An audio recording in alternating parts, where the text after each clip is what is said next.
বাংলাদেশের রাজনীতিতে আবার বিতর্ক। সেনাবাহিনী কি সত্যি আওয়ামী লীগকে পুনর্বাসন করতে চায়, নাকি শুধু এটি একটি ভুল বোঝাবুঝি? জাতীয় নাগরিক পার্টির ভিতরেই ফাটল কেন?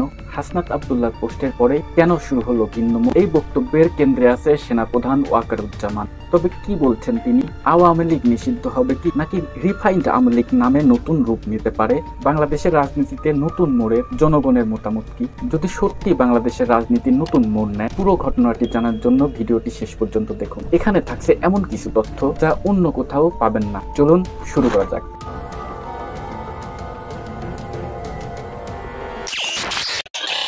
সেনা সদর থেকে আওয়ামী লীগকে পুনর্বাসনের পরিকল্পনা করা হচ্ছে এমন অভিযোগ তুলে শুক্রবার ফেসবুকে পোস্ট দেন জাতীয় নাগরিক পার্টির নেতা হাসনাত আব্দুল্লাহ। আপনাদের যাদের কাজ ক্যান্টনমেন্টে, আপনারা ক্যান্টনমেন্টেই থাকুন। ক্যান্টনমেন্টে থেকে রাজনীতিতে নাক গলাবেন না, অযাচিত হস্তক্ষেপ করবেন না। আর রাজনীতিবিদদেরকেও আমরা সতর্ক করে বলতে চাই, এবারের লড়াইটা হবে জনগণের লড়াই। এবারের লড়াইটা কোনো ক্যান্টনমেন্টের কোনো লড়াই হবে না। এবারের লড়াইটা কোনো পিছনের দরজা দিয়ে কোনো লড়াই হবে না। আওয়ামী লীগ নিষিদ্ধের দাবিতে আবারও উত্তাল গোটা দেশ। দেশ জুড়ে বিক্ষোভ মিছিল করছে বিক্ষুব্ধ ছাত্র জনতা। যে রিফাইন আওয়ামী লীগের পিছনে পুরোপুরি এই অন্তর্বর্তীকালীন সরকার দায়ী। জুলাই আন্দোলনে সেনাবাহিনী জনগণের পক্ষ নেওয়ার কারণেই আন্দোলন তীব্র থেকে তীব্রতর হয়েছে। বাংলাদেশের কোন যে সকল কুকুর কুত্তার লেজ গুটায়া পালাইছে, এই সকল কুত্তাকে আর বাংলাদেশে ঢুকতে দেওয়া হবে না। সেনা প্রধান হচ্ছে হাসিনার আর একটা গোলাম কুকুর। এক কুকুরের বাচ্চা দিয়ে আর এক কুকুরকে স্বাধীন করা যাবে না। জুলাই বিপ্লবে আহতরা জাতির কৃতি সন্তান, তাদের মনোবল হারানোর কিছু নেই। সেনাবাহিনী তাদের পাশে থাকবে। সন্ধ্যায় ঢাকা সেনানিবাসের সেনামালঞ্চে জুলাই গণ অভ্যুত্থানে আহত শিক্ষার্থীদের সম্মানে আয়োজিত ইফতার এবং নৈশ ভোজে কথা বলেছেন সেনাবাহিনীর প্রধান জেনারেল ওয়াকারুজ্জামান। আর আওয়ামী লীগের শক্তি কি নিঃশেষ হয়ে গেছে? আওয়ামী লীগের কয় পার্সেন্ট লোক পালায় গেছে বলেন? আওয়ামী লীগের 1% লোক তো পালায় যায় না।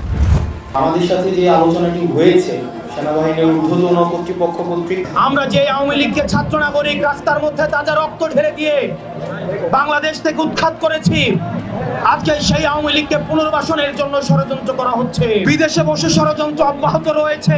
বিভিন্ন রাজনৈতিক দল নির্বাচনী ফায়দা নেওয়ার জন্য আওয়ামী লীগকে পুনর্বাসনের জন্য ব্যাকডোর ডিপ্লোমেসিতে যুক্ত হচ্ছেন।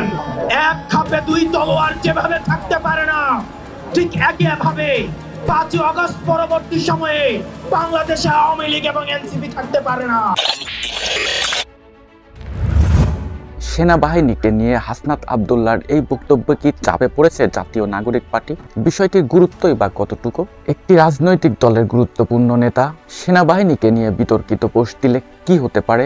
সেনাবাহিনী কি সত্যি আওয়ামী লীগকে পুনর্বাসনের চেষ্টা করছে? আবার নাগরিক পার্টির ভিতর থেকে কেন দ্বিমত দেখা যাচ্ছে? এই প্রশ্নগুলো এখন বাংলাদেশের রাজনীতির কেন্দ্রবিন্দুতে।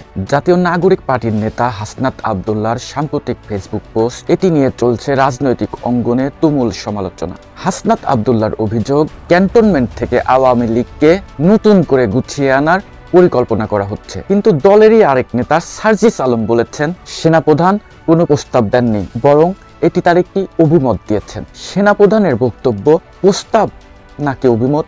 গত 11 মার্চ সেনাপ্রধান ওয়াকারুজ্জামানের সঙ্গে নাগরিক পার্টির শীর্ষ নেতাদের বৈঠক হয়েছিল। হাসনাত আব্দুল্লাহ দাবি করেছেন যে সেখানে সেনাপ্রধান আওয়ামী লীগকে পুনর্বাসনের ইঙ্গিত দেন। কিন্তু সার্জিস আলম বলেছেন, সেনাপ্রধান কোনো রাজনৈতিক প্রস্তাব দেননি, বরং ভবিষ্যতের সম্ভাবনা নিয়ে আলোচনা করেছেন।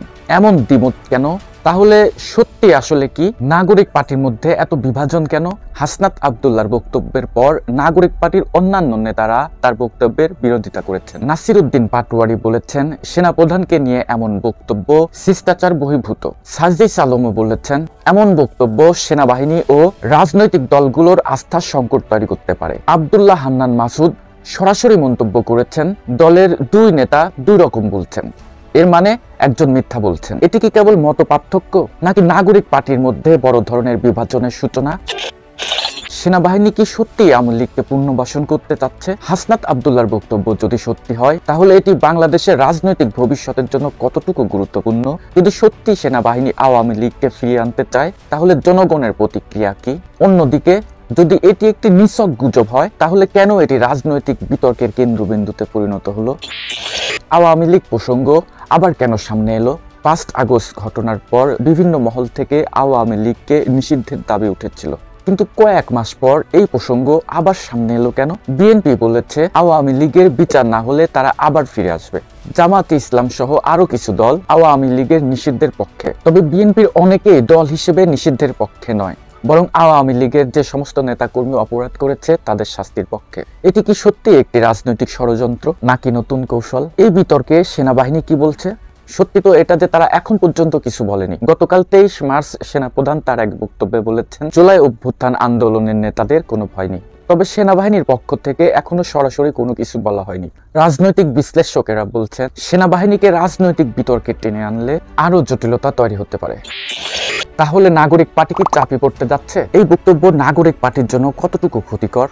প্রথমবারের মতো দলটির ভিতরে মতো পার্থক্য সামনে এলো। এতে কি দলের ঐক্য বিনষ্ট হবে নাকি শুধু এটি একটি রাজনৈতিক কৌশল? নাগরিক পার্টির সামনে দুটি পথ। তারা কি সেনাবাহিনীর বিরুদ্ধে সরাসরি অবস্থান নেবে নাকি নিজেদের মধ্যে ঐক্য বজায় রেখে রাজনৈতিক কৌশল সাজাবে? বাংলাদেশের রাজনীতিতে প্রতিদিনই নতুন নতুন মোড় নিচ্ছে। এই বক্তব্যের শেষ কোথায় সময় বলে দিবে। তবে হাসনাত আব্দুল্লাহর এই বক্তব্য নিয়ে আওয়ামী লীগের সাবেক মন্ত্রী আরাফাত সামি বলেছেন তার এই বক্তব্যটি বানানো নিছক গুজব। সামাজিক যোগাযোগ মাধ্যমে নেটিজেনরা একজন এক এক রকমের মন্তব্য করেছেন। এই ভিডিওর একটি অংশে দেখেছেন ব্যারিস্টার ফুহাদ সেনাবাহিনীকে নিয়ে বিতর্কিত মন্তব্য করেছেন, এমনকি সেনাপ্রধানকে সরাসরি হুমকি দিচ্ছেন। দর্শক, এই ঘটনার গতি প্রকৃতি কোন দিকে যায় সেই সম্পর্কে আপনার মতামত লিখুন।